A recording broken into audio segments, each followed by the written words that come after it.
નમસ્કાર વિદ્યાર્થી મિત્રો, ધોરણ 12 નામ અને મૂળ તત્વો વિષયના વર્ગોમાં આજે આપણે પ્રકરણ નંબર 7 ભાગીદારી પેઢીનું વિસર્જન અંગે અભ્યાસની શરૂઆત કરીશું.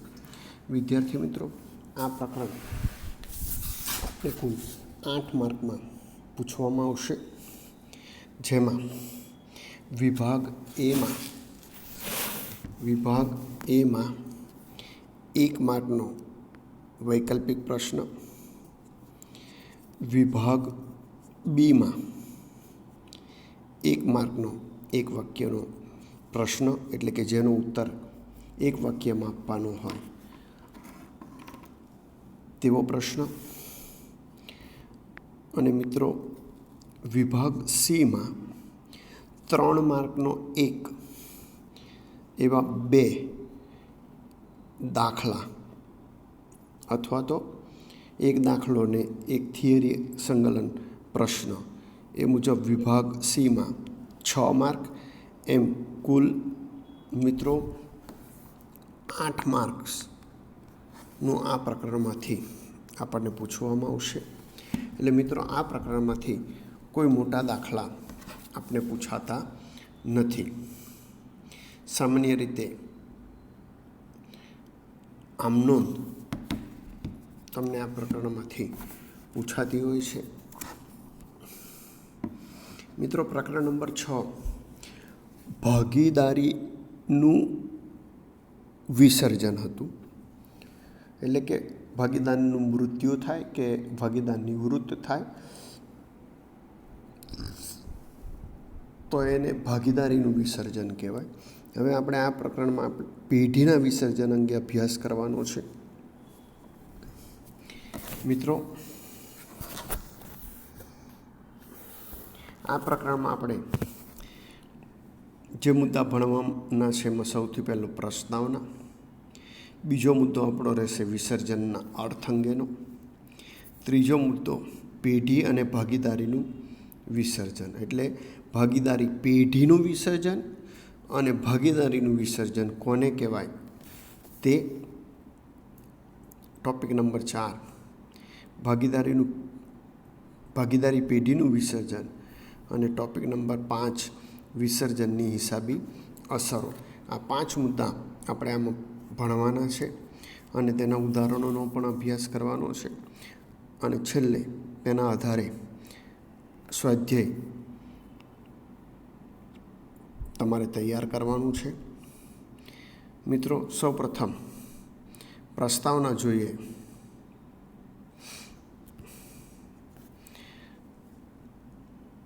તો અત્યાર સુધી આપણે ભાગીદારનો પ્રવેશ, નિવૃત્તિ કે મૃત્યુને કારણે ભાગીદારીમાં ફેરફાર થાય છે, પરંતુ ધંધો ચાલુ રહે તેવા વ્યવહારોનો અભ્યાસ કર્યો. એટલે આગળના પ્રકરણની અંદર નવા ભાગીદારનો ચાલુ ભાગીદારી પેઢીમાં પ્રવેશ, ચાલુ ભાગીદારી પેઢીમાંથી કોઈ ભાગીદાર નિવૃત્ત થાય કે તેનું મૃત્યુ થાય તો આવા સંજોગોમાં પેઢી ચાલુ રહે છે, એટલે ધંધો ચાલુ રહે છે તે અંગેનો આપણે અભ્યાસ કરેલો છે. એટલે કે ભાગીદારીનો અંત આવે છે, ધંધાનો અંત નથી આવતો, એટલે પેઢીનું વિસર્જન થતું નથી. પરંતુ જ્યારે ચાલુ પેઢી અને તેનો ધંધો બંધ થાય અને બધા જ ભાગીદારો મિત્રો છૂટા થાય ત્યારે ભાગીદારી પેઢીનો અને ભાગીદારીનો આપોઆપ અંત આવે છે. એટલે કે ધંધો બંધ થઈ જાય એટલે આપોઆપ બધા જ ભાગીદારો ભાગીદારીમાંથી છૂટા થઈ જવાના છે, એટલે ભાગીદારી પેઢી અને ભાગીદારીનો અંત આવે. એટલે આ સંદર્ભમાં આપણે વિસર્જનને લગતા વ્યવહારોનો આ પ્રકરણમાં અભ્યાસ કરવાનો છે. સૌપ્રથમ આપણે વિસર્જનના અર્થથી શરૂઆત કરીએ. તો વિસર્જનનો અર્થ, વિસર્જન એટલે જે તે બાબતના અસ્તિત્વનો અંત. અહીં ભાગીદારી અને ભાગીદારી પેઢીના વિસર્જનના સંદર્ભમાં અભ્યાસ કરવાનો હોવાથી બે બાબતોનું વિસર્જન ધ્યાનમાં લેવામાં આવે છે. એટલે આપણે ભાગીદારી પેઢીનું વિસર્જન અને ભાગીદારીનું વિસર્જન આ બે મુદ્દાઓ અંગે અભ્યાસ કરવાનો થાય.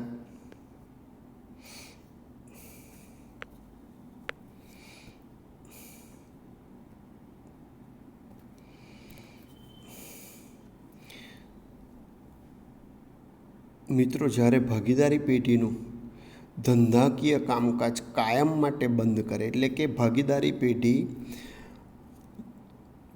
જે ધંધો કરે છે એ ધંધો કાયમ માટે બંધ કરે, એટલે કે કાયદાકીય દ્રષ્ટિએ પેઢીનું અસ્તિત્વ કાયમ માટે મટી જાય, ત્યારે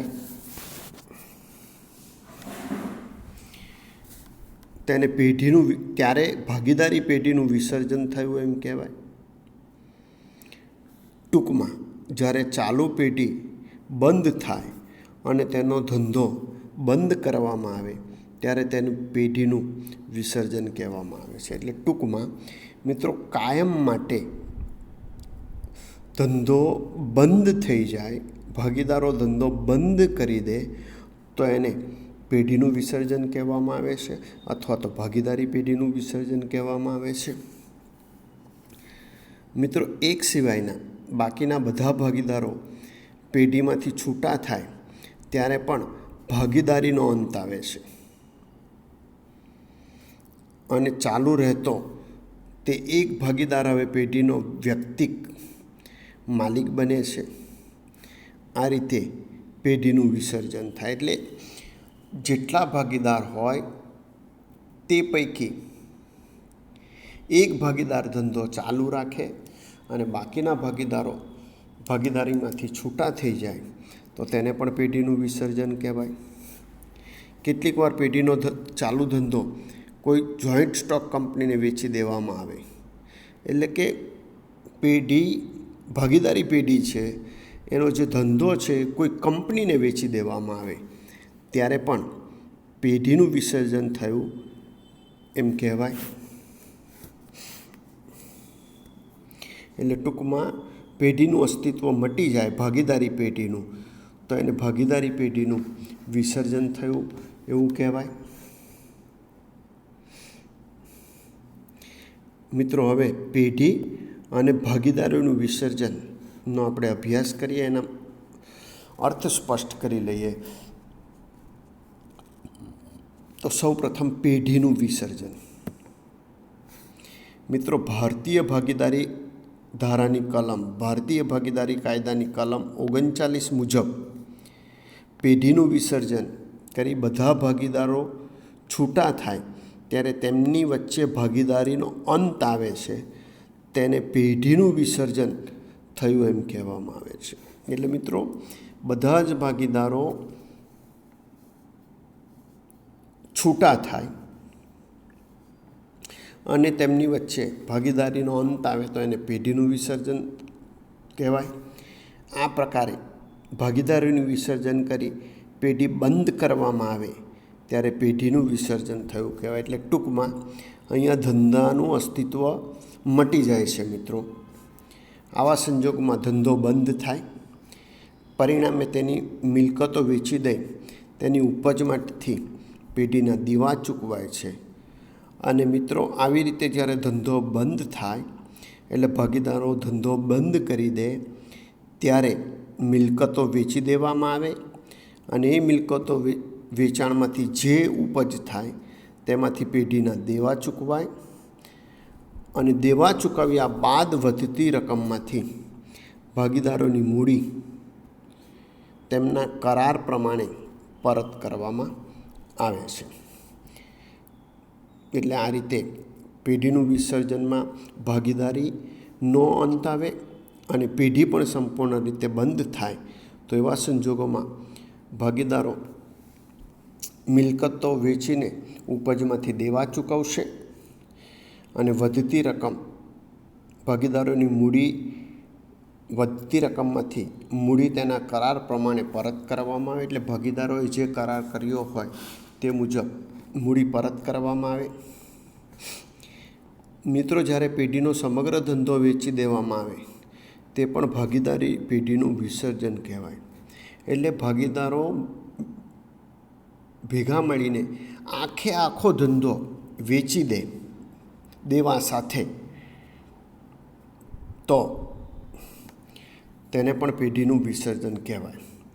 હવે મિત્રો, ભાગીદારીનું વિસર્જન તો જ્યારે કોઈ એક ભાગીદારની નિવૃત્તિ, મૃત્યુ, નાદારી કે અન્ય કારણસર ધંધો બંધ ન કરવામાં આવે પણ બાકીના ભાગીદારો ધંધો ચાલુ રાખે ત્યારે જૂની ભાગીદારીનું વિસર્જન થયું કહેવાય. એટલે ધંધો ચાલુ રહેશે મિત્રો, અને કોઈ એક ભાગીદાર નિવૃત્ત થાય, મૃત્યુ પામે અને બાકીના ધંધો ચાલુ રાખે છે, એટલે એને જૂની ભાગીદારીનું વિસર્જન કહેવાય. ધંધામાંથી જતા ભાગીદાર સિવાય બાકીના ભાગીદાર ધંધો ચાલુ રાખે છે તેને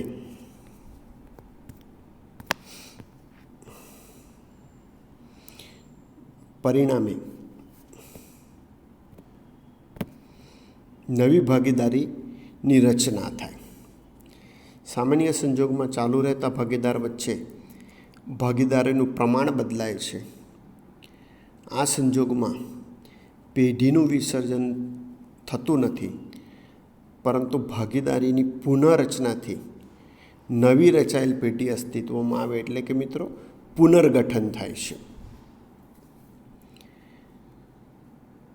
ભાગીદારી એ ભાગીદારો વચ્ચેનો સંબંધ છે, જ્યારે પેઢી એ બધા જ ભાગીદારોનું સામૂહિક નામ છે.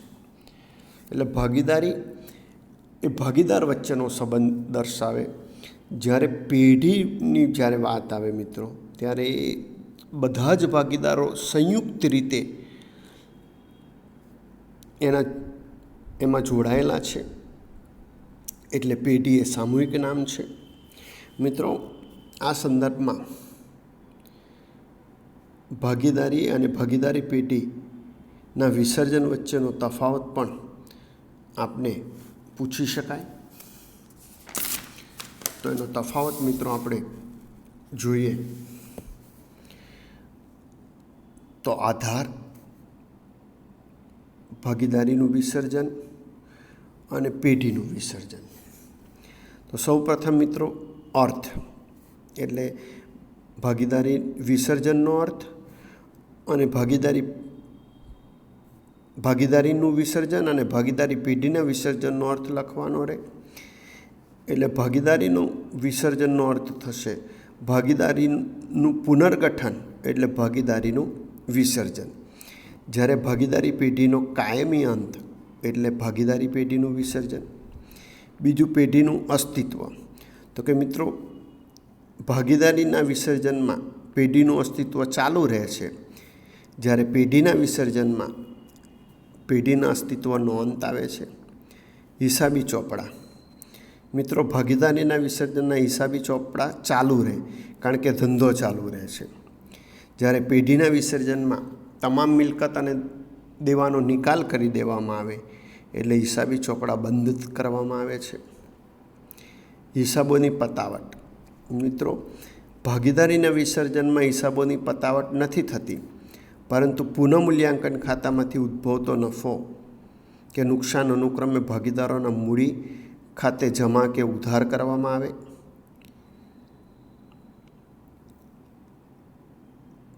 સામાન્ય રીતે પેઢીમાંથી જતા ભાગીદારનો હિસાબ કરે, એટલે કે જે ભાગીદાર નિવૃત્ત થાય છે કે મૃત્યુ પામે છે તેનો જ હિસાબ કરવામાં આવે. જ્યારે ભાગીદારી પેઢીના વિસર્જનમાં મિત્રો હિસાબની પતાવટ થાય છે. માલ મિલકત નિકાલ ખાતા દ્વારા મિલકતનો નિકાલ કરીને જવાબદારી ચૂકવવામાં આવે અને વધેલ રકમ ભાગીદાર વચ્ચે હિસાબની પતાવટ પેટે ચૂકવવામાં આવે છે. અદાલતનો હસ્તક્ષેપ, મિત્રો ભાગીદારીનું વિસર્જન એ સ્વૈચ્છિક છે, એટલે એમાં અદાલતના હસ્તક્ષેપની જરૂરિયાત હોતી નથી. જ્યારે પેઢીના વિસર્જનમાં જરૂરી હોય ત્યારે અદાલત હસ્તક્ષેપ કરે છે. અસર,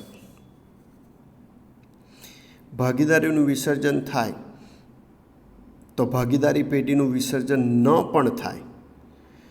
જ્યારે પેઢીનું વિસર્જન થાય ત્યારે આપોઆપ મિત્રો ભાગીદારીનું પણ વિસર્જન થઈ જાય છે. એટલે મિત્રો ભાગીદારી અને ભાગીદારી પેઢીના વિસર્જન વચ્ચેનો તફાવત પણ આપને 3 માર્ક્સમાં પૂછી શકાય. તો 3 માર્ક્સમાં મિત્રો આ તફાવત પૂછાય તો તમારે ઓછામાં ઓછા 3 મુદ્દા તો લખવા જ પડે, પણ મિત્રો 4 મુદ્દા લખવાના તમારે, જેથી કરીને એકાદ મુદ્દામાં ભૂલ હોય તો પણ તમને પૂરા માર્ક્સ મળી શકે.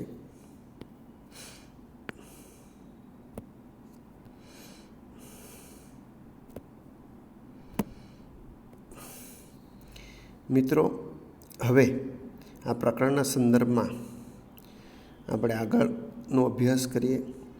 ભાગીદારી પેઢીનું વિસર્જન.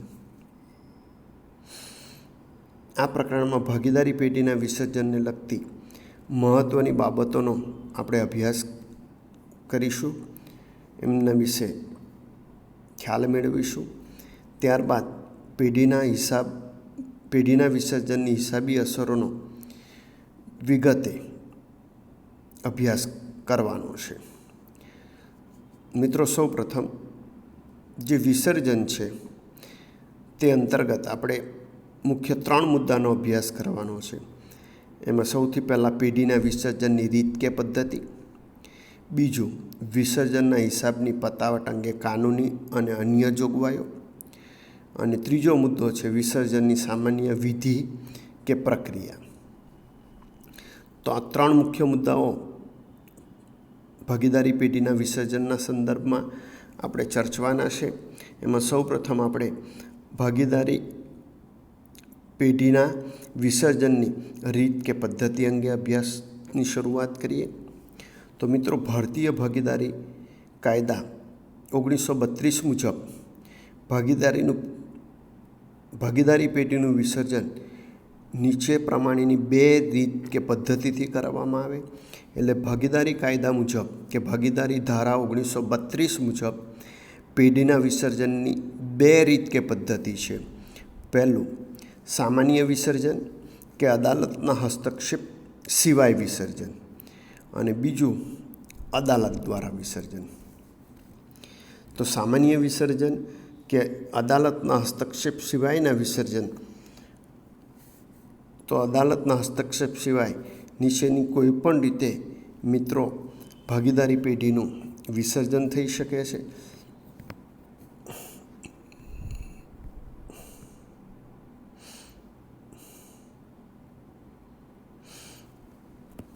પહેલું સર્વસંમતિથી.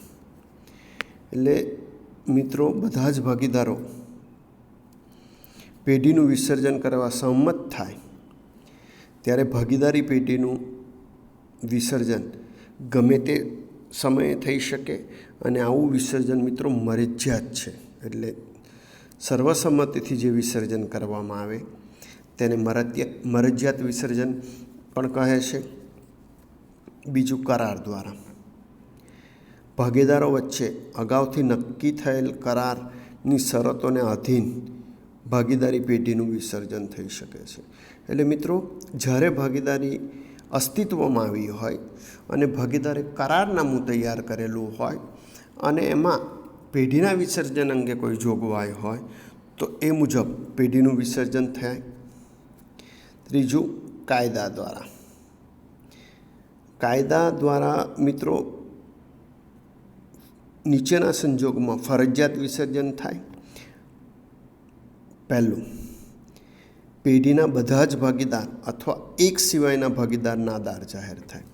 એટલે જે પેઢીના મિત્રો બધા જ ભાગીદાર અથવા તો એક સિવાય એક ભાગીદાર સદ્ધર રહે અને બાકીના નાદાર જાહેર થાય તો પણ પેઢીનું વિસર્જન થાય.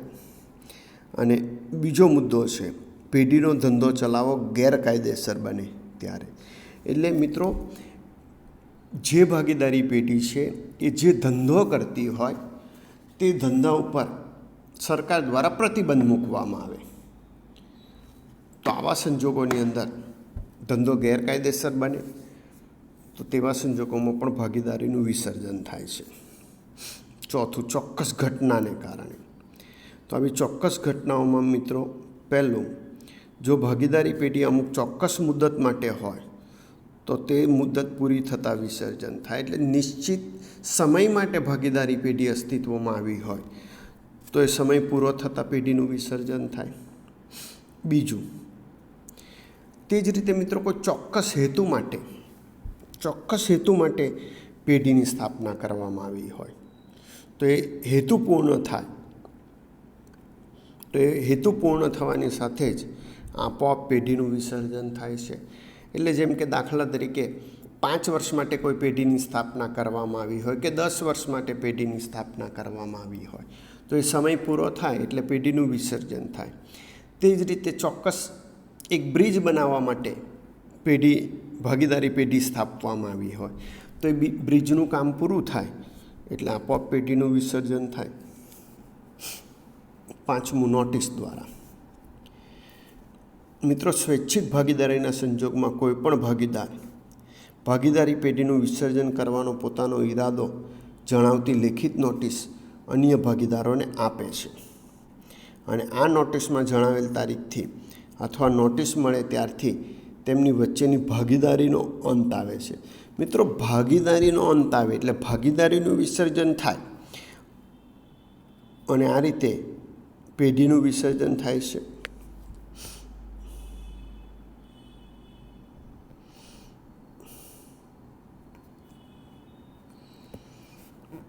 બીજું, અદાલત દ્વારા વિસર્જન. મિત્રો, કોઈ પણ ભાગીદાર અદાલતને અરજી કરે તો નીચેના સંજોગમાં અદાલત પેઢીનું વિસર્જન કરવા હુકમ કરી શકે. એટલે અદાલતને મિત્રો યોગ્ય લાગે તો નીચેના સંજોગોમાં અદાલત દ્વારા હુકમ થાય. એમાં પહેલું, કોઈ ભાગીદાર અસ્થિર મગજનો હોય, એટલે કે ભાગીદાર અસ્થિર મગજનો થાય, માનસિક સંતુલન ગુમાવી દે તો તેવા સંજોગોમાં અદાલત પેઢીના વિસર્જનનો હુકમ કરે. બીજું, કોઈ ભાગીદાર પોતાની ફરજ બજાવવા માટે અશક્તિમાન બને, તેવા સંજોગોમાં પણ અદાલત હુકમ કરી શકે.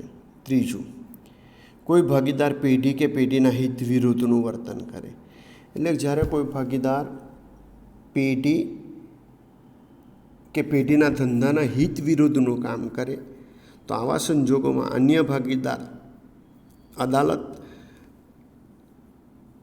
ઉપયોગ કરીને પેઢીના વિસર્જન અંગે દાદ માંગી શકે અને અદાલતને યોગ્ય લાગે તો અદાલત વિસર્જન અંગે હુકમ કરે.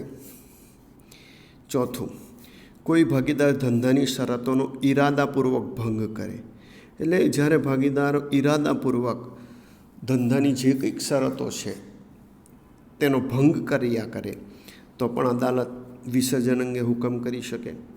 પાંચમું, કોઈ ભાગીદાર પેઢીમાંનો પોતાનો સંપૂર્ણ હિસ્સો અન્ય ભાગીદારીની સંમતિ વગર ત્રાહિત પક્ષને વેચે. એટલે મિત્રો, જ્યારે કોઈ પણ ભાગીદાર પોતાનો હિસ્સો